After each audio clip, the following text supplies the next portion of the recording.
27 തിയേറ്ററുകളിൽ എത്തുന്ന ഇനിയും എന്ന ചിത്രത്തിന്റെ വിശേഷങ്ങളുമായി ഇന്ന് എന്നോടൊപ്പം ചേരുന്നു ചിത്രത്തിന്റെ സംവിധായകൻ ജീവ, പ്രധാനപ്പെട്ട കഥാപാത്രമായി എത്തുന്ന നായകൻ സനീഷ് മേലേപ്പാട്ട്. രണ്ടുപേർക്കും സ്വാഗതം.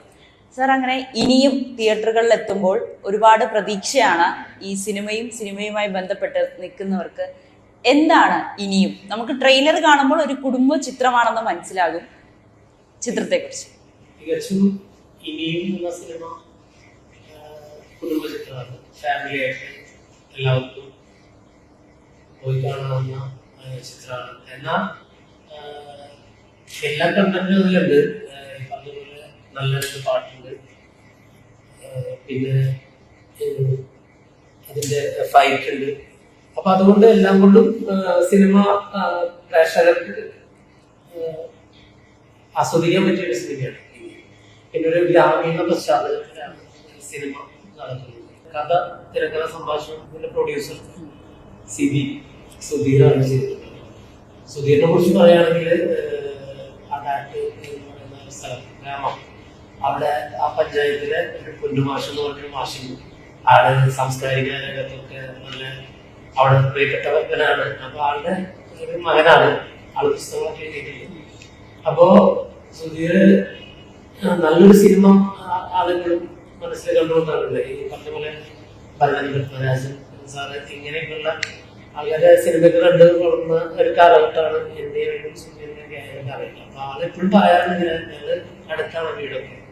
അപ്പൊ നല്ല മണ്ണിന്റെ ഗുണമുള്ള ഒരു പച്ചപ്പുള്ള സിനിമ ചെയ്യണമെന്ന് ആളുടെ മനസ്സിൽ കണ്ടിരുന്നു. അതിനു വേണ്ടിയിട്ടാണ് അതിനൊരു കഥ ക്രിയേറ്റ് ചെയ്ത് കൊണ്ടിരിക്കുകയായിരുന്നു. ആ സാഹചര്യത്തിൽ ഒരു സമയം വന്നപ്പോഴാണ് ഇങ്ങനെ നമുക്ക് ചെയ്താലോ എന്ന് വെച്ചിട്ട് പടം പ്ലാനിങ് ഇനി. അപ്പോ പുള്ളിയുടെ ഗ്രാമം, അവിടെ അമ്പലം, അന്തരീക്ഷം, അല്ലെങ്കിൽ അങ്ങനെ ഒരു അതായത് ആ ഒരു പശ്ചാത്തലത്തിലൂടെ കർഷക കുടുംബത്തിലെ അതിനാണ്. ഒരു വലിയ തറവാടാണ് അവരുടെ. അവിടെയൊക്കെ ജോലിക്ക് വരുന്ന ആൾക്കാരെ അങ്ങനെ ആ ഒരു തറവാട്ടിൽ ആ ഒരു പശ്ചാത്തലത്തിലാണ് കഥയുടെ തോന്നുന്നത്. പിന്നെ അത് ഇന്നത്തെ ട്രെൻഡിൽ എല്ലാവർക്കും ഇഷ്ടപ്പെടാവുന്ന രീതിയിലാണ് അത് മേക്ക് ചെയ്തിരിക്കുന്നത്. നമുക്ക് ഇപ്പൊ ഒരു പക്ക ഒരു ഫാമിലി ആണെങ്കിലും അതിൽ ത്രില്ലിംഗ് ഉണ്ട്, ഒക്കെ ഉണ്ട്. എല്ലാം ആസ്വദിക്കാൻ പറ്റാവുന്ന രീതിയിൽ മാക്സിമം അദ്ദേഹത്തിന്റെ ആ ഒരു കാഴ്ചപ്പാടിൽ ആളെന്താണ് ഉദ്ദേശിച്ചത് അത് എനിക്ക് മാക്സിമം ചെയ്തു കൊടുക്കാൻ കഴിയുന്നതാണ് എന്റെ ഒരു എന്താ പറയാ വിശ്വാസം. ഇതിന്റെ ടൈറ്റില് തന്നെ ഇനിയും. അപ്പോ അതിന്റെ ബാക്കി എന്തെങ്കിലും ഫില്ല് ചെയ്യാനുണ്ടോ? അല്ലെങ്കിൽ ഇനിയും ഈ പേരും ഈ സിനിമയുമായി എത്രത്തോളം സാമ്യമുണ്ട്, അല്ലെങ്കിൽ എത്രത്തോളം ആ പേര് ഇമ്പോർട്ടന്റ് ആണ്? പേര് എപ്പോഴും നമ്മള് എപ്പോഴും സംസാരിക്കുമ്പോൾ ഏറ്റവും അധികം യൂസ് ചെയ്യാവുന്ന ഒരു വേർഡാണ് ഇനിയും. അപ്പൊ ഇനിയും എന്നുള്ളതില് കഥയുമായി ബന്ധപ്പെട്ട ഒരു കാത്തിരിപ്പൊക്കെ ഉണ്ട്. ഇനിയും അവൻ വരും, അല്ലെങ്കിൽ ഇനിയും, അങ്ങനെ ഇനിയുമിന് കുറെ ഇമ്പോർട്ടൻസ് ആയിട്ടുള്ള കുറച്ച് സീക്വൻസുകളുണ്ട്. അപ്പൊ ആ സീക്വൻസുകൾ ഫില്ല് ചെയ്ത് നോക്കിയപ്പോ കോമൺ ആയിട്ട് നമ്മളിപ്പോ വലിയ കുറെ നീളമുള്ള പേരുകളൊന്നും വേണ്ട എന്നുള്ളതുണ്ടായിരുന്നു. പഞ്ചമത്തിലേക്ക് പറഞ്ഞിട്ട് എടുത്തൊരു തീരുമാനമാണ് ടൈറ്റിൽ ഇനിയും എന്നുള്ള ടൈറ്റിൽ. ആരും അധികം ശ്രദ്ധിക്കാതെ പോകും. എന്നാൽ ജീവിതത്തിൽ ഏറ്റവും അധികം നമ്മൾ യൂസ് ചെയ്യുന്ന ഒരു വേർഡ്. അപ്പൊ അത് ഈ സിനിമയ്ക്ക് കിട്ടിയതൊരു ടൈറ്റിൽ കിട്ടിയത് വലിയ ഭാഗ്യമായിട്ടാണ്. ആരും ഉപയോഗിക്കാത്തതുകൊണ്ട് നമ്മൾ ആരും ഉപയോഗിക്കാത്തതിലേക്ക് ഒന്ന് തിരിഞ്ഞു കഴിഞ്ഞാൽ അങ്ങനെ ഉദ്ദേശിച്ച് ചെയ്തതാണ്. ഇതിന്റെ കഥാപാത്രങ്ങളിലേക്ക് വന്നാൽ നായകൻ സനീഷ് മേലേപ്പാട്ട് ആദ്യമായിട്ടൊരു നായക വേഷത്തിൽ എത്തുന്നതാണ്. പരസ്യചിത്രങ്ങളിലൊക്കെ കൂടി നമ്മൾ കണ്ടിട്ടുമുണ്ട്. എങ്ങനെയാണ് ഈ ഒരു സിനിമയിലേക്കുള്ളൊരു വരവ്? സിനിമ ഒരു സ്വപ്നം തന്നെയായിരുന്നു. ഞാൻ കോർപ്പറേറ്റ് ഒരു പ്രൊഫൈലിൽ വർക്ക് ചെയ്യുന്ന ഒരാളായിരുന്നു. അതിൽ HR ആയിരുന്നു എൻ്റെ മേഖല. അപ്പോൾ ആഗ്രഹിച്ച സമയത്ത് ഒരുപാട് ഞാൻ സിനിമ ആഗ്രഹമുള്ള സമയത്ത് സ്വപ്നം കണ്ട് നടന്ന സമയം ഉണ്ടായിരുന്നു. അപ്പോൾ ആ സമയത്ത് നമുക്ക് നമ്മുടെ ഉത്തരവാദിത്തങ്ങളിലേക്ക് തിരിയേണ്ട ഒരു അവസ്ഥ വന്നു. അങ്ങനെ ഞാനൊരു എൻ്റെ പ്രൊഫഷനിലേക്ക് കയറി. അപ്പോൾ ജോലി എന്ന് പറയുന്ന ഒരു ഉത്തരവാദിത്വം, സിനിമ എന്ന് പറയുന്ന ഒരു ഡ്രീമായിരുന്നു, സ്വപ്നമായിരുന്നു. അങ്ങനെയാണ് സത്യം പറഞ്ഞാൽ ഞാൻ ഒരു ഘട്ടത്തിൽ എൻ്റെ സ്വപ്നത്തിലേക്ക് തിരിയാം, ആ സ്വപ്നങ്ങളിലൂടെ നമുക്ക് നമ്മുടെ നമ്മുടെ ഉത്തരവാദിത്തങ്ങളിലേക്ക് എത്താം എന്നാണ് എന്റെ മനസ്സ് പറഞ്ഞത്. അപ്പൊ ഈ സിനിമ എന്ന് പറയുന്നത് ഇനിയും എന്ന സിനിമയിലേക്ക് ഇത്തരത്തിലുള്ളൊരു ഞാൻ വിചാരിക്കാത്ത സമയത്താണ് എനിക്ക് ഇങ്ങനെ ഒരു കോൾ വരുന്നത്. കോൾ വന്നു. അങ്ങനെ ഞാൻ പ്രൊഡ്യൂസറെയും ഡയറക്ടറെയും പോയി കാണുന്നു. കണ്ടതിന് ശേഷം അവരുടെ കഥാപാത്രത്തെ പറ്റി വിശദീകരിക്കുന്നു. അന്ന് ഞാൻ പറഞ്ഞത്, ഞാൻ സത്യം പറഞ്ഞാൽ ഇപ്പൊ ഒരു ആക്ടിങ് എന്നുള്ളൊരു സാധനം എന്റെ മനസ്സിലില്ല.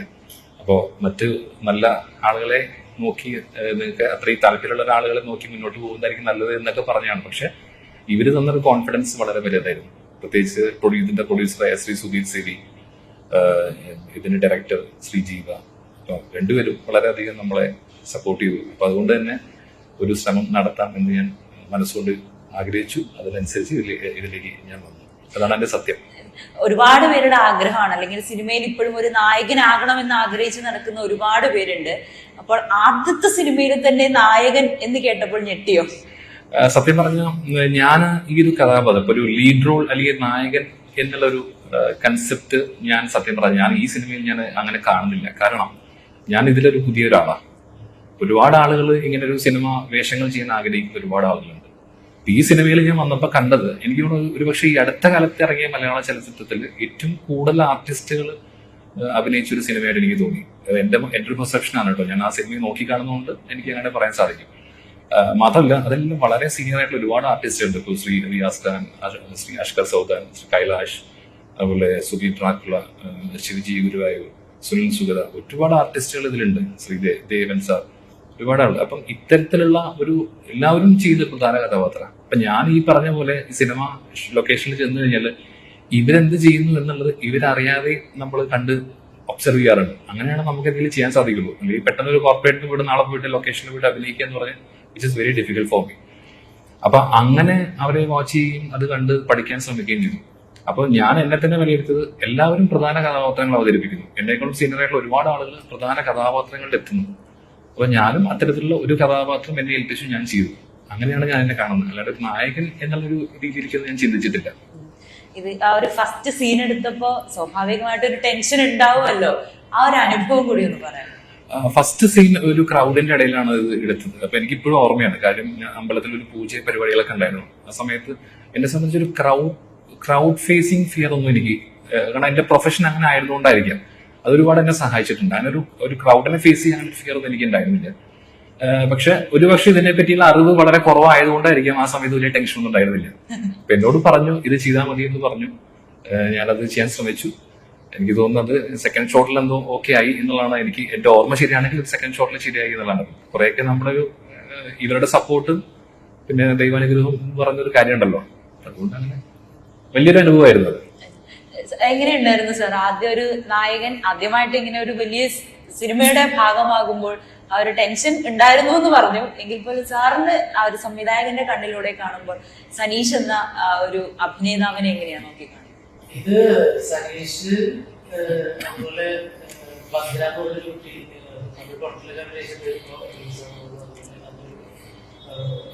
ഹീറോയിൻ, അതുപോലെ സുധീറിന്റെ മകൻ അഭിനയിച്ചിട്ടുണ്ട്. അപ്പോ എനിക്ക് ഇവര് ആദ്യമായിട്ട് അഭിനയിക്കാൻ തോന്നിയിട്ടില്ല സനീഷോട്ട് അഭിനയിക്കുന്നത്. കാരണം എന്താ വെച്ചിട്ടുണ്ടെങ്കിൽ സനീഷ് കഥാപാത്രം പറഞ്ഞപ്പോ തന്നെ അതിനെ കുറിച്ച് കുറച്ച് തയ്യാറെടുപ്പുകൾ, അല്ലെങ്കിൽ നമ്മളത് പറയുമ്പോ സനീഷ് ഞാൻ ഉദ്ദേശിച്ചത് പറയുമ്പോ അത് ഉൾക്കൊണ്ട് ചെയ്യാൻ മാക്സിമം ശ്രമിച്ചിട്ടുണ്ട്. പിന്നെ എനിക്ക് തോന്നിയത്, ഞാൻ ചിലപ്പോ ഡൗൺ ആവുന്ന സമയത്ത് എന്നാ എനിക്കതൊരു ഫീല് പോയില്ല. കാരണം പുതിയ ഒരു ആർട്ടിസ്റ്റ് എന്നുള്ളൊരു സംഭവം പറഞ്ഞു കൊടുക്കുന്ന റിസൾട്ട് കിട്ടുന്നുണ്ടായിരുന്നു.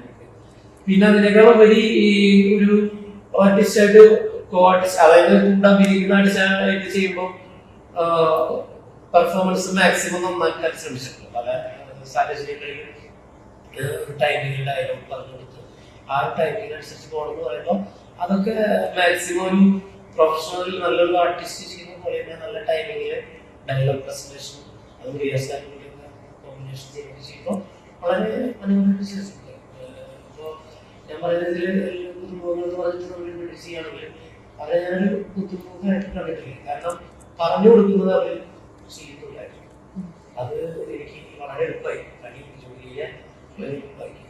അങ്ങനെ സനീഷ് ഒരു എല്ലാവരും ആകാരം എന്താ പറയാ, ആകാരം അതായാലും ശബ്ദത്തിലായാലും അതുപോലെ പെർഫോമൻസിലായാലും പുള്ളിയുടേതായാലും ശൈലിയിൽ പോയിരുന്നു. വേറെ ഒരു അനുകരണം ഇല്ലാതെ പോയിട്ടുണ്ട്. അത് സന്തോഷം. നമുക്ക് മലയാള സിനിമയ്ക്ക് എപ്പോഴും ഇതിൽ അഭിനയിച്ച പുതുമുഖങ്ങൾ എന്ന് പറയുന്നില്ല ഞാൻ. അവരിനി ഒരു അഭിനേതാവിനെ സംബന്ധിച്ച് ഏറ്റവും നല്ലത് അവരുടെ അഭിനയത്തെ പറ്റി ആദ്യത്തെ സംവിധായകൻ പറയുന്ന വാക്കുകൾ അത് എത്രത്തോളം ഇൻസ്പിറേഷൻ ആണ്. തീർച്ചയായും നമ്മൾ വളരെ വലിയൊരു മോട്ടിവേഷനാണ്. ഇപ്പൊ അംഗീകാരങ്ങൾ ആഗ്രഹിക്കാത്ത മനുഷ്യനുണ്ടാവില്ല അല്ലേ? നമ്മളെല്ലാവരും നമ്മുടെ ജീവിതത്തിൽ എല്ലാവരും ഹീറോസ് തന്നെയാണ്. പക്ഷെ ചില ആളുകൾക്ക് അവസരം കിട്ടാതെ ചില സ്വപ്നങ്ങൾ ഉപേക്ഷിക്കേണ്ട അവസ്ഥ വരുന്നു അല്ലെ? അപ്പൊ എന്നെ സംബന്ധിച്ച് ദൈവാനുഗ്രഹം കൊണ്ട് അങ്ങനെ ഒരു അവസരം കിട്ടി. നമ്മൾ ആഗ്രഹിക്കാത്ത സമയത്ത് വന്നു ചേരുന്നതാണ് പലതും അല്ലെ? അപ്പം അത് കിട്ടി, അത് വിനിയോഗിക്കാൻ സാധിച്ചു എന്ന് വിശ്വസിക്കുന്നു. ഇവരൊക്കെ പറയുന്നു, ഡയറക്ടർ അതുപോലെ പ്രൊഡ്യൂസറൊക്കെ പറയുമ്പോൾ, അല്ലെങ്കിൽ നമ്മുടെ ഒപ്പം വർക്ക് ചെയ്ത ആളുകളൊക്കെ പറയുമ്പോൾ വളരെയധികം സന്തോഷം. ഇനി നമ്മുടെ സിനിമയിലെ കുറിച്ച് വന്നാൽ ഇനിയും എന്ന ചിത്രത്തിലെ കഥാപാത്രത്തെ കുറിച്ചൊന്ന് പറയാം. ഇനിയും എന്ന ചിത്രത്തിലെ കഥാപാത്രം ഞാൻ പറഞ്ഞില്ലേ, നേരത്തെ പറഞ്ഞു, ഹീറോ എന്ന രീതിയിൽ കഥാപാത്രത്തെ നോക്കിക്കാണാൻ ഞാൻ ആഗ്രഹിക്കുന്നില്ല. കാരണം എല്ലാവരും ചെയ്ത പോലെ തന്നെ ഒരു പ്രധാനപ്പെട്ട ഒരു കഥാപാത്രം ഞാൻ ചെയ്തു എന്നാണ് ഞാൻ വിശ്വസിക്കുന്നത്. ഇതിൽ ഭദ്രൻ എന്നാണ് കഥാപാത്രം. ആ കഥാപാത്രത്തിന്റെ പേര് ഭദ്രൻ എന്നാണ്. ഒരു ഭദ്രനെ സംബന്ധിച്ച് ഞാൻ സത്യം പറഞ്ഞ ഞാൻ ആ അഭിനയം എന്താണെന്നല്ല ഞാൻ നോക്കിയത്. ഞാൻ അയാളുടെ ഒരു വ്യക്തിത്വം, അയാളുടെ ബിഹേവിയർ, അയാൾ എങ്ങനെ പെരുമാറുന്നു, അയാളുടെ ഒരു ജീവിത ശൈലി, അല്ല അയാളുടെ ഒരു പെരുമാറ്റ രീതി, ഇതെങ്ങനെയാണെന്നാണ് ആദ്യം ഞാൻ പഠിക്കാൻ ശ്രമിച്ചത്. ഞാൻ ആ സ്ക്രിപ്റ്റ് കണ്ടപ്പോഴും പോലും നമ്മൾ ആ സ്ക്രിപ്റ്റിലൂടെ അയാളുടെ ഡയലോഗ്സ്, അതുപോലെ ഈവൻ ഡയലോഗ് ഇല്ലെങ്കിൽ പോലും ഒരു സൈലന്റ് അങ്ങനത്തെ കുറെ സിറ്റുവേഷൻസ് ഉണ്ട്. സൈലന്റ് ആയിട്ട് നിൽക്കേണ്ട ഒരു സിറ്റുവേഷൻസ് ഒക്കെ ഉണ്ടായിട്ടുണ്ട് ഈ സിനിമ ലൊക്കേഷനിലൊക്കെ. ലൊക്കേഷൻ മീൻസ് ഓൺ ഷൂട്ടിൽ. അപ്പൊ ആ സമയത്ത് ഒരു സൈലന്റ് ആയിട്ട് നിൽക്കുമ്പോൾ വരെ അദ്ദേഹം എങ്ങനെ നിൽക്കണം, എങ്ങനെ പെരുമാറണം, അദ്ദേഹത്തിന്റെ ഒരു ഭാവം എന്താവണം എന്നുള്ളത് ഈ വ്യക്തിയെ പഠിച്ചാലേ നമുക്ക് അറിയുള്ളൂ. അപ്പൊ ആ വ്യക്തിയെ നമ്മൾ കൃത്യമായിട്ട് ഫോളോ ചെയ്യാനായിട്ട് സ്ഥിരമായി അത്തരത്തിലുള്ള അയാളുടെ ബന്ധപ്പെട്ട കാര്യങ്ങളൊക്കെ നമ്മൾ ശ്രമിക്കുകയാണ്. ഡയലോഗ്സ് വായിക്കുന്നു, അയാളുടെ ഒരു പശ്ചാത്തലങ്ങൾ അറിയാൻ ശ്രമിക്കുന്നു. അത്തരത്തിലുള്ള പിന്നെ പ്രൊഡ്യൂസറും കൂടിയാണ് ഇതിന്റെ ഒരു കഥ ബന്ധപ്പെട്ട. അപ്പൊ പ്രൊഡ്യൂസറായിട്ട് സമയത്ത് നമ്മൾ ഇതിനെ പറ്റി ഡിസ്കസ് ചെയ്യും. എന്താണ് എക്സ്പെക്ട് ചെയ്യുന്നത്, ഡയറക്ടറോട് ചോദിക്കും ഇത് എന്താണ് എക്സ്പെക്ട് ചെയ്യുന്നത്, ഈ സീനിൽ എന്താണ് എക്സ്പെക്ട് ചെയ്യുന്നത്, പറഞ്ഞു തരണേ. കൃത്യമായ ഇടവേളകളിൽ അവർ നമ്മൾ നല്ല രീതിയിൽ തന്നെ, പിന്നെ നമ്മുടെ കോ ആർട്ടിസ്റ്റ് എല്ലാവരും നമ്മളോട് ഇതിങ്ങനെ ചെയ്യണം. ഈവൻ ഞാൻ പറയട്ടെ, ഇപ്പൊ ആർട്ടിസ്റ്റ് ഉൾപ്പെടെ, ആർട്ടിസ്റ്റും അല്ലാതെ തന്നെ ചുറ്റും നിന്ന് നമ്മുടെ അസോസിയേറ്റ് ഡയറക്ടേഴ്സ് ഉണ്ട്, ക്യാമറ ശ്രീ കനകരാജ് DOP ആണ് അദ്ദേഹം, അതുപോലെ അസോസിയേറ്റ്സ് ഉണ്ട്, ജയരാജ്, ആശ, ഇതിൽ ആർട്ടിസ്റ്റുകൾ ഒരുപാടുണ്ട്. ഈവൻ വാഹനം ഓടിക്കുന്ന ആളുകൾ വരെ നമ്മളോട് പല അഡ്വൈസും ഫീഡ്ബാക്കും തരും. പക്ഷെ എന്നെ സംബന്ധിച്ച് വലിയൊരു കാര്യമായിരുന്നത്. കാരണം ഒരു 360 ആംഗിളിലാണ് ഞാൻ ആ കാര്യങ്ങൾ നോക്കി കണ്ടത്. അപ്പൊ അതുകൊണ്ട് തന്നെ എന്നെ സംബന്ധിച്ച് അതൊരു ആ ക്യാരക്ടർ ആവാനായിട്ട് എനിക്ക് വലിയ ബുദ്ധിമുട്ടുണ്ടായില്ല. അദ്ദേഹം ഒരു തനി നാടൻ, ഒരു സാധാരണക്കാരനായ ഒരു കഥാപാത്രമാണ്. അപ്പൊ ഞാനൊരു സാധാരണക്കാരനാണ്. ഞാൻ അങ്ങനെ ഒരു കുടുംബത്തിൽ ജനിച്ചു വളർന്നതാണ്. അപ്പൊ അതുകൊണ്ട് എന്നെ സംബന്ധിച്ച് ആ ഒരു ക്യാരക്ടറിലേക്ക് ഫ്ലെക്സിബിൾ ആവാൻ എനിക്ക് വലിയ ബുദ്ധിമുട്ടുണ്ടായില്ല. ഒരു പാലക്കാടുകാരനാണ്. ഈ സിനിമയുടെ ലൊക്കേഷൻ മുഖ്യ പാലക്കാടും എന്നെ സംബന്ധിച്ച് വളരെ കംഫർട്ടബിൾ ആയി. ഈ പാലക്കാട് ആണ് ഞാൻ, എന്റെ ബേസ് പാലക്കാട് ഷൊർണൂരാണെങ്കിൽ പോലും ഈ സിറ്റുവേഷൻ നമ്മുടെ ലൊക്കേഷൻ വന്ന തൃശ്ശൂര്, അതുപോലെ പാലക്കാട്, പൊള്ളാച്ചി, കൊല്ലംകോടൊക്കെ ലൊക്കേഷൻ വന്നിരുന്നു. അപ്പം ഈ ലൊക്കേഷനൊക്കെ എന്നെ സംബന്ധിച്ച് ഓട്ടോമാറ്റിക്കലി എന്നെ വളരെ കംഫർട്ടബിൾ ആക്കി. കാരണം എന്റെ നാട്, എന്റെ സ്ഥലം, എനിക്ക് ആഗ്രഹിച്ച, ഞാൻ ഇഷ്ടപ്പെട്ട കുറെ നെൽവയലുകൾ, പാടം, അതുപോലെ അമ്പലങ്ങൾ, അതുപോലെ അത്തരത്തിലുള്ള ഗ്രാമീണ പ്രദേശങ്ങൾ എന്നെ സംബന്ധിച്ച് അങ്ങനത്തെ കുറെ ഫോളോ ചെയ്യുന്ന ഒരാളായി. അപ്പൊ അത് എന്നെ സംബന്ധിച്ച് കൂടുതൽ കംഫർട്ടബിൾ ആക്കി. അപ്പൊ ആ ഭദ്രൻ എന്ന് പറഞ്ഞ കഥാപാത്രത്തിലേക്ക് എത്തിച്ചേരാൻ ആ ദൂരം കുറഞ്ഞു കിട്ടി. ഈ ഒരു സിനിമയിലേക്ക് വരാനുള്ള ആഗ്രഹം കുഞ്ഞുനാള് മുതൽ ഉണ്ടായിരുന്നു എന്ന് പറഞ്ഞു. വളരെ കാലമായിട്ട് സിനിമയിലേക്ക് എത്തണം എന്നുള്ളൊരു ആഗ്രഹം ഉണ്ടായിരുന്നു. അപ്പൊ സിനിമകളെല്ലാം നിരന്തരം കാണുന്ന ഒരാളും കൂടിയായിരിക്കും. അപ്പോൾ പ്രത്യേകിച്ച് ഇപ്പോൾ ആദ്യമായിട്ട് ഒരു അഭിനയിക്കുമ്പോൾ ആരെയൊക്കെയാണോ ഓർമ്മ വന്നത്, അല്ലെങ്കിൽ ആരെയൊക്കെയാണ് നമ്മൾ ഇതുപോലെ അഭിനയിക്കണം എന്നുള്ള രീതിയിലുള്ള ചിന്തകളും ഒക്കെ ഉണ്ടായിരുന്നു? അത് വലിയൊരു ട്രിക്കി ക്വസ്റ്റ്യൻ ആണ്, which is very difficult to answer. എന്നാലും നമുക്കറിയാലോ, നമ്മൾ മലയാളത്തിന്റെ അഭിമാനം എന്ന് പറയുന്നത് തന്നെയാണ് നമ്മുടെ ലാലേട്ടൻ, മമ്മൂട്ടി എന്ന് പറയുന്നത്. അവരെ നമുക്ക് ഒരിക്കലും മാറ്റി വയ്ക്കാൻ പറ്റില്ല. ഇപ്പൊ സത്യം പറഞ്ഞാൽ ഞാനൊരു വ്യക്തിയെ, ഒരുപാട് ആർട്ടിസ്റ്റ് നമ്മുടെ മലയാള ഇൻഡസ്ട്രിയിൽ ഏറ്റവും വലിയൊരു ഒരു ഗുണം എന്ന് പറഞ്ഞാൽ എല്ലാവരും മൾട്ടി ടാലന്റഡ് ആക്ടേഴ്സ്. പേരെടുത്ത ഒരാളെ പോലും നമുക്ക് പറയാൻ പറ്റില്ല. പക്ഷെ ഞാനൊരു വ്യക്തിയെ പേഴ്സണലി ഇഷ്ടപ്പെടുക എന്നതിന് പുറമെ ഞാൻ ആഗ്രഹിക്കുന്നത്, ഞാൻ സിനിമയെ നോക്കി കാണുന്ന ഒരു രീതിയിൽ എനിക്ക് എന്റെ പെർസെപ്ഷൻ ആണ് കേട്ടോ, മറ്റുള്ള ആളുകളുടെ പെർസെപ്ഷൻ എനിക്ക് അറിയില്ല. ഞാൻ കാണുന്ന ഒരു സൂപ്പർ സ്റ്റാറിനെ പേഴ്സണലി ഇഷ്ടപ്പെടുക എന്നുള്ളതല്ല, അദ്ദേഹം ചെയ്തു വെച്ച ചില കഥാപാത്രങ്ങൾ നമ്മളെ എങ്ങനെ സ്വാധീനിക്കുന്നു എന്നുള്ളതാണ് ഞാൻ നോക്കി കാണുന്നത്. ഇപ്പം എക്സാമ്പിൾ പറയുകയാണെന്ന് വെച്ചാൽ ഒരു സൂപ്പർ സ്റ്റാർ ചെയ്ത സിനിമ ഒരു 3 സിനിമ ചെയ്ത 2 സിനിമ വിജയിക്കുന്നു, 3ാമത്തെ സിനിമ ചിലപ്പോൾ വിചാരിച്ചത്ര വിജയം കണ്ടെത്താൻ സാധിക്കുന്നില്ല. അപ്പൊ അത് ആ വ്യക്തിയെ ഇഷ്ടപ്പെട്ടതാണെങ്കിൽ ആ 3 സിനിമ വിജയിക്കേണ്ടതാണ് അല്ലെ.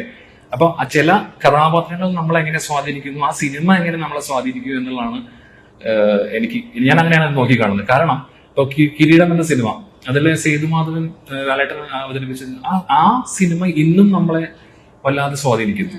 വാത്സല്യത്തിലും മമ്മൂക്ക ചെയ്ത സാർ ചെയ്ത ഒരു ക്യാരക്ടർ, അതും നമ്മൾ വല്ലാതെ സ്വാധീനിക്കുന്നു. മംഗലശ്ശേരി നീലകണ്ഠൻ, അതുപോലെ പോലീസ്, ഇവരൊക്കെ ഓൾറെഡി ഒരു ബെഞ്ച് മാർക്ക് സെറ്റ് ചെയ്ത് വെച്ചിട്ടുണ്ട്. ഈ ഒരു ക്യാരക്ടർ ഇതാണ്. അതുപോലെ സുരേഷ് ഗോപി സാർ ചെയ്തിട്ടുള്ള കമ്മീഷണറിലെ ഭരത്ചന്ദ്രൻ എന്ന ക്യാരക്ടർ, അതുപോലെ ഒട്ടനവധി ക്യാരക്ടർ, ഇപ്പൊ പേരെടുത്ത് പറയുകയാണെങ്കിൽ ഒരുപാട് ആളുകളുടെ പേര് പറയേണ്ടി വരും. അപ്പൊ അത്തരത്തിലുള്ള ക്യാരക്ടേഴ്സിനെ ഞാൻ ഇഷ്ടപ്പെടുന്നത്. അപ്പൊ വ്യക്തിയെ പേഴ്സണലി നമുക്ക് എല്ലാവർക്കും ഇഷ്ടമാണ് വ്യക്തികളെ, പക്ഷെ കൂടുതൽ ഞാൻ അങ്ങനെ ഇപ്പൊ കമലദളം ചെയ്ത മോഹൻലാലിന്റെ ക്യാരക്ടർ എനിക്ക് വളരെ ഇഷ്ടപ്പെട്ട ക്യാരക്ടറാണ്. എനിക്ക് വളരെ ഇഷ്ടം എന്ന് പറഞ്ഞാൽ അത്രമാത്രം ഞാൻ ആ ക്യാരക്ടറിനെ ഞാൻ ആരാധിക്കുന്നുണ്ട്. അപ്പൊ ആ ക്യാരക്ടറുകളെ നമ്മളെ സ്വാധീനിക്കുന്ന സിനിമ നമ്മളെ എങ്ങനെ സ്വാധീനിക്കുന്നു എന്നതാണ് ഞാൻ നോക്കി കാണുന്നത്. പിന്നെ ആസ് യൂഷ്വൽ കോമൺലി നമ്മൾ പറയുകയാണെങ്കിൽ ഓൾമോസ്റ്റ് എല്ലാ ആർട്ടിസ്റ്റും എനിക്ക് ഇഷ്ടമാണ്. ഞാൻ സിനിമകളെ കാണും, അവരുടെ കണ്ടന്റ് എന്താണ് ഞാൻ ശ്രദ്ധിക്കും, അവരുടെ അഭിനയ രീതികൾ ഞാൻ ശ്രദ്ധിക്കും. ഇതാണ് ഞാൻ സാധാരണ ചെയ്യാറുള്ളത്. ഇനിയും എന്ന ചിത്രത്തിലെ കഥാപാത്രത്തിന് വേണ്ടി ഏതെങ്കിലും തരത്തിലുള്ള പ്രിപ്പറേഷൻസ് ചെയ്തിട്ടുണ്ടോ? പ്രത്യേകിച്ച് ഏതെങ്കിലും ഇപ്പൊ പറഞ്ഞതുപോലെ ഏതെങ്കിലും ചെയ്തു വെച്ച ക്യാരക്ടേഴ്സിനെ ഒക്കെ ഒന്ന് നോക്കി പഠിച്ച് അത്തരത്തിലൊക്കെ നടത്തിയിട്ടുണ്ട്? വളരെ നല്ല ചോദ്യമാണ്. പക്ഷെ ഞാൻ നേരത്തെ പറഞ്ഞ പോലെ ഒന്നും അറിയാതെ ഒരു കാര്യത്തിലേക്ക് ഇറങ്ങിത്തിരിക്കുമ്പോൾ നമ്മൾ സത്യം പറഞ്ഞാൽ നമ്മൾ വളരെ കംഫർട്ടബിൾ ആവും. അപ്പൊ ഞാൻ സത്യം പറയുന്നതിന്റെ ബേസിക്സ് പഠിക്കുന്ന ഈ സിനിമയിൽ നിന്നാണ്. അപ്പൊ അതുകൊണ്ട് എനിക്ക് കൂടുതൽ പ്രിപ്പയർ ചെയ്യേണ്ട ആവശ്യമൊന്നുമില്ല. കാരണം എനിക്ക് തോന്നുന്നു എന്റെ ജോലിയും അതുപോലെ എന്റെ പ്രൊഫഷനും സിനിമയും കൂടി ഒരേ സമയത്ത് ഞാൻ ചെയ്തു പോകുന്നത്. അപ്പൊ അതുകൊണ്ട് തന്നെ ഒരുപാട് സ്ട്രെയിൻ ഉണ്ടായിരുന്നു എനിക്ക് എന്നെ സംബന്ധിച്ച്. പക്ഷെ ഞാനത് ആസ്വദിക്കായിരുന്നു. മാത്രമല്ല, ഇപ്പൊ നമ്മള് ഓഫീസിൽ ഇന്ന് ക്ലോസ് ചെയ്തിട്ട് നെക്സ്റ്റ് ഡേ പോയിട്ട് ലൊക്കേഷനിൽ ജോയിൻ ചെയ്യും. അപ്പൊ ആ സമയത്ത് സത്യം പറഞ്ഞാൽ പ്രിപ്പയർ ചെയ്യാനുള്ള സമയം ഉണ്ടായിരുന്നില്ല. എനിക്ക് ഓഫീസിലെ വർക്ക്സ് അതിന്റെ എല്ലാം ഡെഡ് ലൈനിൽ തീർത്തിട്ട് വേണം എനിക്ക് നെക്സ്റ്റ് ഡേ അവിടെ പോയിട്ട് ജോയിൻ ചെയ്യാനായിട്ട്. പിന്നെ അവിടെ ചെന്ന് കഴിഞ്ഞാൽ എഗെയിൻ മെയിൽ അയക്കാനോ കോൾ ചെയ്യാനോ ഒക്കെ ചിലപ്പോൾ ബുദ്ധിമുട്ടാണ്. അപ്പൊ അത് ബാലൻസ് ചെയ്യാനാണ് കൂടുതൽ ഞാൻ ശ്രമിച്ചത്. പക്ഷെ ഈ പറഞ്ഞ പോലെ ആഗ്രഹം ഉണ്ടായിരുന്നു എനിക്ക് അങ്ങനെ പ്രിപ്പയർ ആവണം. പക്ഷെ അങ്ങനെ പ്രിപ്പയർ ആയി നമ്മളൊരു സ്ഥലത്ത് പോയി അവതരിപ്പിക്കുന്നതും ഒന്നുമല്ലാതെ അവിടെ ചെന്ന് കിട്ടുന്ന ഇൻപുട്സിലും അവരുടെ ഗൈഡൻസും, പ്രത്യേകിച്ച് ഡയറക്ടറുടെ ഗൈഡൻസും നമ്മൾ ചെയ്യുന്നു, വിച്ച് ഇസ് ഡിഫറെന്റ്. അപ്പൊ അതാണ് എനിക്ക് കൂടുതൽ കംഫർട്ടബിൾ ആയി തോന്നിയത്. സാർ, ഇപ്പൊ ഒരു കുടുംബ ചിത്രം, ഇപ്പോ മലയാള സിനിമയിൽ കുടുംബ ചിത്രങ്ങൾ വിരലിൽ എണ്ണാവുന്നത് മാത്രമായിരിക്കും ഒരു വർഷം ഇറങ്ങുന്നത്. കുടുംബ ചിത്രങ്ങൾക്ക് പ്രേക്ഷകർ കുറഞ്ഞെന്ന് സാറിന് തോന്നുന്നുണ്ടോ? ഇല്ല, ഞാൻ പറയട്ടെ, കുടുംബ ചിത്രങ്ങള് നല്ലത് വന്നിട്ടും പ്രേക്ഷകര് ഫാമിലി ആയിട്ട് പോകുന്നതാണ്. ഇപ്പോ സത്യ സാറിന്റെ പടം കാത്തിരിക്കുന്നുണ്ട്. ആളൊക്കെ പടം അദ്ദേഹത്തിന്റെ മകൻ സർവമായാണല്ലോ എനിക്ക് ഏറ്റവും ഒടുവിൽ നമ്മള് ഒരു കുടുംബ. അപ്പോ നമ്മള് പ്രേക്ഷകർക്ക് ഒന്നിച്ചിരുന്ന അച്ഛനമ്മ ഫാമിലിക്ക് ഒന്നിച്ചിരുന്ന് കാണാവുന്ന ഒരു സബ്ജക്ട് കണ്ടെത്തി സിനിമ ചെയ്യുകയാണെങ്കിൽ തീർച്ചയായിട്ടും ജനങ്ങൾ അംഗീകരിക്കും എന്നാണ് എൻ്റെ ഒരു കാഴ്ചപ്പാട്. കാരണം എന്താ വെച്ചിട്ടുണ്ടെങ്കിൽ നമ്മൾ കണ്ടുകൊണ്ടിരിക്കുന്നതാണ്. പിന്നെ ഇത് ഫാമിലിയായിട്ട് ഇത് കാണാൻ പറ്റാത്തതാണെങ്കിൽ നമ്മുടെ പ്രൊഡ്യൂസറിൽ സാധാരണക്കാരനാണ്, ആള് കർഷകനാണ്. അപ്പൊ ആൾക്ക് കൃഷിക്കാരുമായിട്ട് അപ്പൊ ആള് ഉണ്ടാക്കിയിട്ടുള്ള ഒരു കഥ സാധാരണക്കാർക്ക് എല്ലാവർക്കും ഒന്നിച്ച് ആസ്വദിക്കാൻ പറ്റാവുന്ന എല്ലാം കണ്ടിട്ടും വേണം. എന്നാ കുടുംബത്തിന്റെ ഒരു അത്യാവശ്യം മലയാള സിനിമയില് അത്യാവശ്യം ആർട്ടിസ്റ്റുകൾ. കാരണം കുറെ ആർട്ടിസ്റ്റുകളുണ്ട്, ഇതൊക്കെ എല്ലാവർക്കും അതിൻ്റെതായ ഇമ്പോർട്ടൻസ് കഥയിൽ കൊടുത്തിട്ടുണ്ട്. ഈ സിനിമ കഴിയുമ്പോഴും ആർട്ടിസ്റ്റുകൾ ഇങ്ങനെ അത്രയും നിറഞ്ഞു നിൽക്കുന്ന ഒരു സിനിമയാണ്. അതുകൊണ്ട് ജനങ്ങളത് സ്വീകരിക്കും ഈ കഥ. പിന്നെ പലരും പറയാറുണ്ട്, ഒരു പാട്ട് കേട്ടിട്ടുണ്ട്, ഞാൻ ഒരുപാട് പേര് പഠിച്ചു, കുറെ നാളായി ഇങ്ങനെ ഇത്രയും കുറച്ച് പഴയ കാലത്തേക്ക് പോകുന്നു, നല്ല ഫീൽ ചെയ്യുന്നു. അതുകൊണ്ട് ഒരുപാട് പേര് നമുക്ക് കമന്റുകളായിട്ട് ഒത്തിരി വരുന്നത്. കാരണം അപ്പൊ അത് ഇഷ്ടപ്പെടുന്നത് കൊണ്ടാണല്ലോ നല്ല അഭിപ്രായം പറഞ്ഞത്. അതൊരു സന്തോഷമാണ്. ഇതിന്റെ ട്രെയിലർ കാണുമ്പോഴും ഇതിന്റെ പാട്ടൊക്കെ കാണുമ്പോഴും ഫുള്ള് ഞാൻ ശ്രദ്ധിച്ച കമന്റ്, ഒരു കോമൺ കമന്റ്, ഉണ്ണിമുകുന്ദനെ പോലെ ഇരിക്കുന്നു എന്ന്. അങ്ങനെ പലരും പറഞ്ഞിട്ടുണ്ടാവും അല്ലെ? ഞാനത് ശ്രദ്ധിച്ചിരുന്നു. ഇങ്ങനെ പല ആളുകളും അങ്ങനെ കമന്റ് പറയുന്നതൊക്കെ ശ്രദ്ധിച്ചിരുന്നു. പക്ഷെ ഒരിക്കലും അദ്ദേഹത്തെ പോലൊരു വ്യക്തിയായിട്ട് കമ്പാരിസൺ ചെയ്യാൻ തന്നെ പറ്റില്ല. കാരണം ഞാനൊരു ജൂനിയർ റിസോഴ്സ് ആണ് സത്യം പറഞ്ഞത്, സിനിമയിൽ ആദ്യമായിട്ട് വരിക. അപ്പൊ അദ്ദേഹം in terms of appearance, in terms of acting അദ്ദേഹമൊക്കെ എത്രയോ സ്കെയിൽ അപ്പ് ചെയ്ത് പോയിട്ടുള്ള ഒരാളാണ്. അപ്പൊ ഞാനൊക്കെ സത്യം പറഞ്ഞാൽ ഇതിൽ ഇനി സിനിമയിൽ എന്ത് എന്നുള്ള ചോദ്യം എന്റെ മുമ്പിൽ നിൽക്കുന്ന ഒരാളാണ് ഞാൻ. അപ്പം ഓഫ് കോഴ്സ് ഒരു നല്ലൊരു ഒരു പേഴ്സണാലിറ്റി ആയിട്ട് നമ്മളെ കമ്പയർ ചെയ്യുമ്പോൾ ആർക്കായാലും സന്തോഷം തോന്നും. പക്ഷെ നമ്മുടെ ഒരു വ്യക്തിത്വം എന്ന് പറയുന്ന സാധനത്തിൽ അറിയപ്പെടണം എന്ന ആഗ്രഹമുണ്ട്. നമുക്ക് അങ്ങനെ ഒരു ബെഞ്ച് മാർക്ക് ക്രിയേറ്റ് ചെയ്യണം. അത് ഏത് മേഖലയാണ്, ഇപ്പൊ സിനിമയല്ല, ഞാൻ ഇപ്പോ ഏത് മേഖലയാണ് ചെയ്യാന്ന് എനിക്കറിയില്ല. നമ്മൾ ശ്രമിക്കുന്നു എല്ലാ കാര്യങ്ങളും.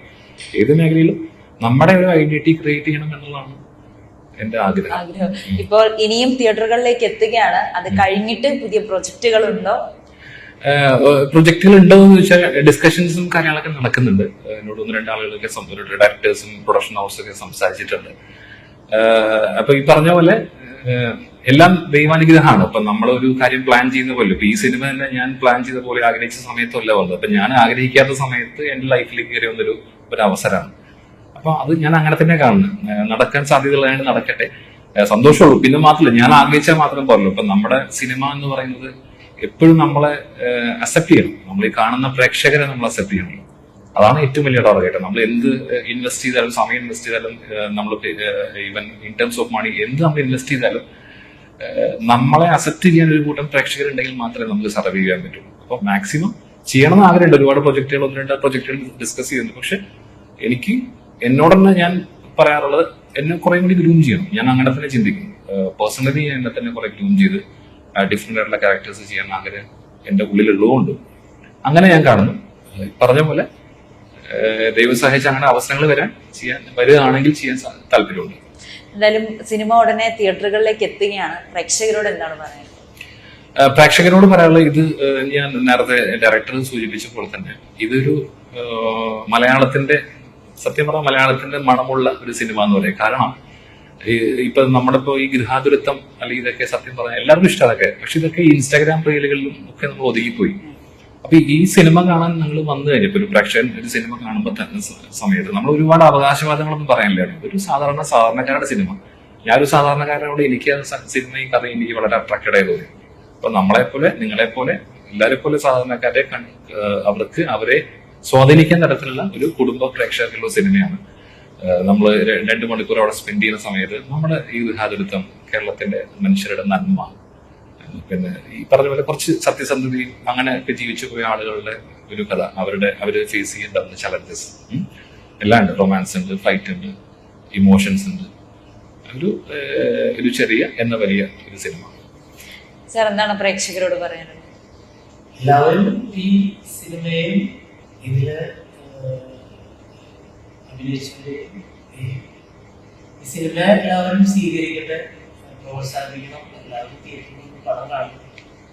പിന്നെ ഇത് എല്ലാവർക്കും, അതായത് പ്രത്യേകിച്ച് ഫാമിലിയായിട്ട് വന്ന് കണ്ട് ആസ്വദിച്ചു പോകാവുന്ന ഒരു സിനിമയാണ്. അതിനുള്ള എല്ലാം കണ്ടിട്ടുണ്ട്. പാട്ട് മോഹൻസിത്താര, പിന്നെ പണിക്കര്, താമസമാണ്. അതായത് സിറ്റുവേഷനിലാണ് കാണാൻ പാട്ട്. പിന്നെ ഏട്ടന് കുറെ കാലങ്ങൾക്ക് ശേഷം മോഹൻസിത്താരയുടെ ഒരു താരാട്ടിന്റെ ഇതിനാണുള്ളത്. അപ്പോൾ ഇതിൽ അമ്മ സോങ് നന്നായിട്ടത് ഒരു ഗ്യാപ്പിന് ശേഷം നന്നായിട്ട് ഒരുപാട് അഭിപ്രായങ്ങൾ വന്നു. എല്ലാവർക്കും ഇഷ്ടപ്പെടുന്ന ഞങ്ങൾക്ക് ഉറപ്പുണ്ട്. അതുകൊണ്ട് എല്ലാവരും ഈ സിനിമ തിയേറ്ററിൽ തന്നെ പോയി കണ്ട് അതിനെ ഞങ്ങളെ പ്രോത്സാഹിപ്പിക്കുന്നതാണ് പറയാനുള്ളത്. ഇതിലിപ്പോ ഒരു സോങ് ആണ് റിലീസ് ചെയ്തത്. വളരെ മനോഹരമായിട്ടുള്ള ഒരു പാട്ട് തന്നെയാണ്. ഇതിന്റെ സംഗീതം, ബാക്കി എത്ര പാട്ടുകളുണ്ട് ഈ സിനിമയിൽ? 2 സോങ് ഓൾറെഡി മിലീനിയം ഓഡിയോസിലാണ് റിലീസ് ചെയ്തത്. യൂട്യൂബിൽ അവൈലബിൾ ആണ്. അതിൽ ഒരു സോങ് മോഹൻസിത്താര സാർ സംഗീതം നിർവഹിച്ച് ശ്രുതി വെന്നി പാടിയ പാട്ടാണ്. പിന്നെ 2ാമത്തെ സോങ് ആണ് ഞാൻ അഭിനയിച്ച സോങ്. അത് സത്യം പറഞ്ഞാൽ വലിയൊരു അംഗീകാരമാണ്. ആദ്യത്തെ സിനിമയിൽ തന്നെ ഗോകുൽ പണിക്കർ എന്നുള്ള അദ്ദേഹമാണ് ഇതിന്റെ സംഗീതം നിർവഹിച്ചത്. പാടിയത് ഇന്ത്യയിലെ തന്നെ ഏറ്റവും പ്രശസ്തനായ ഒരു പിന്നണി ഗായകൻ ശ്രീനിവാസ് സാർ. അപ്പൊ അദ്ദേഹം പാടിയ പാട്ടിലൊക്കെ അഭിനയിക്കുക എന്ന് പറഞ്ഞാൽ തന്നെ വലിയൊരു ഭാഗ്യമല്ലേ. അപ്പൊ സത്യം പറഞ്ഞാൽ അതിന് ഞാൻ നമ്മുടെ പ്രൊഡ്യൂസറോടും ഡയറക്ടറോടൊക്കെ നന്ദി പറയാം. കാര്യം അങ്ങനെ ഒരു ഓപ്ഷൻ ഇവരെ ചൂസ് ചെയ്തുകൊണ്ട് വളരെ നല്ലൊരു അനുഭവമായിരുന്നു അതിനെ സംബന്ധിച്ച്. നല്ല സോങ്സ് ആണ്, നമുക്ക് കേട്ട് കഴിഞ്ഞാൽ വീണ്ടും വീണ്ടും കേൾക്കാൻ തോന്നുന്ന തരത്തിലുള്ള സോങ്ങുകളാണ്. ഒരു കാര്യം കൂടി, ഇപ്പോ നമ്മുടെ ഈ മലയാള സിനിമയില് പൊതുവെ ഇപ്പൊ ചർച്ച ചെയ്യപ്പെടുന്നത് സ്ത്രീ കഥാപാത്രങ്ങൾക്ക് വേണ്ട പ്രാധാന്യം കൊടുക്കുന്നില്ല എന്നുള്ളതാണ്. ഈ സിനിമയിൽ എനിക്ക് തോന്നുന്നു ഒരു നാടൻ കഥാപാത്രമായിട്ടുള്ള ഒരു പെൺകുട്ടിക്ക് നല്ല മുഴുനീള ക്യാരക്ടർ ഉണ്ടെന്ന് തോന്നുന്നു. അങ്ങനെ ഇപ്പോഴിറങ്ങുന്ന കഥകൾക്ക് സ്ത്രീകൾക്ക് വേണ്ട രീതിയിൽ ഒരു പ്രാധാന്യം കൊടുക്കുന്നില്ല എന്ന് തോന്നുന്നു. ഞാനതിൽ എനിക്കൊരു കോമൺ ഒരു ഒപ്പീനിയൻ പറയാൻ ഞാൻ ആഗ്രഹിക്കുന്നു. ഞാനൊരു സ്പെസിഫിക്കലി ഒരു ഇൻഡസ്ട്രി ഫോക്കസ് ചെയ്ത് പറയാൻ ഞാൻ ആഗ്രഹിക്കുന്നില്ല. കാര്യം ഒരു കോമൺ ഒപ്പീനിയൻ, ഒരു സ്ത്രീ സംരക്ഷിക്കപ്പെടേണ്ട വിഭാഗമല്ല. അതാണ് ഞാൻ പറഞ്ഞത്. ഒരു സ്ത്രീ സംരക്ഷിക്കപ്പെടേണ്ട വിഭാഗമല്ല എന്ന് കൃത്യമായിട്ട് പറയാൻ കാരണം സ്ത്രീ പരിഗണിക്കപ്പെടേണ്ട വിഭാഗമാണ്, ബഹുമാനിക്കപ്പെടേണ്ട വിഭാഗമാണ്. കാരണം നമുക്കറിയാം, നമ്മൾ ജനിച്ചു കഴിഞ്ഞാൽ നമ്മളെല്ലാവരും നമ്മുടെ ആദ്യത്തെ ബന്ധം എന്ന് പറയുന്നത് അമ്മയാണ്, അല്ലേ? അപ്പൊ ഞാൻ സ്ത്രീ സംരക്ഷിക്കപ്പെടേണ്ട വിഭാഗം എന്ന് പറയുമ്പോൾ ഒരു ദുർബലത അവിടെ ഉണ്ട്. പക്ഷെ ഞാൻ കണ്ട എന്റെ അമ്മ ഒരിക്കലും ഒരു ദുർബലയല്ല.